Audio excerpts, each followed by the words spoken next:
രാവിലെ തന്നെ നനയൊക്കെ കഴിഞ്ഞ് ഇങ്ങനെ നോക്കുമ്പോൾ അത് മൈലാഞ്ചി ചെടിയൊക്കെ നന്നായിട്ട് പൂവിട്ടിട്ടുണ്ട്. ഇതിൻ്റെ കായൊക്കെ നമുക്ക് ക്രാഫ്റ്റ് ചെയ്യാനൊക്കെ പറ്റുമല്ലോ അല്ലേ. നല്ല ബോൾസ്, ചെറിയ മുത്തുമണി പോലുള്ള ബോൾസൊക്കെ വിരിഞ്ഞ് നിൽക്കുന്ന പൂക്കളും നല്ല ഭംഗി തന്നെ കാണാൻ.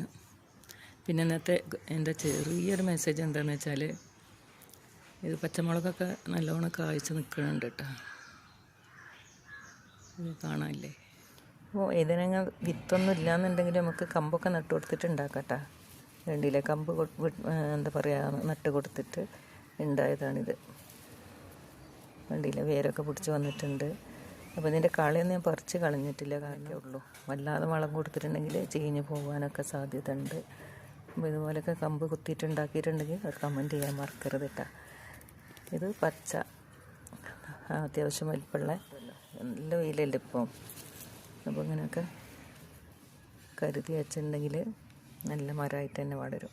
എൻ്റെ പഴയ വീഡിയോസിലൊക്കെ നല്ല വഴുതനങ്ങ, എത്രത്തോളം വഴുതനങ്ങ കണ്ടിരുന്നു അറിയണം.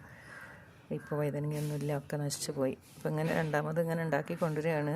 അപ്പോൾ അത് എന്താ പറയുക, എൻ്റെ വീഡിയോ കാണുന്നവർക്കൊക്കെ വേണ്ടി ഒന്ന് ഷെയർ ചെയ്താണ്. നിങ്ങളൊക്കെ ഉണ്ടാക്കാറുണ്ടെങ്കിൽ കമൻറ്റ് ചെയ്യാൻ മറക്കല്ലേ. അപ്പോൾ ഇന്നത്തെ വീഡിയോ ഇത്രയേ ഉള്ളൂ. ഇൻഷാ അല്ലാഹ് അടുത്തൊരു വീഡിയോയുമായി വരുന്നവരെ ബായ്.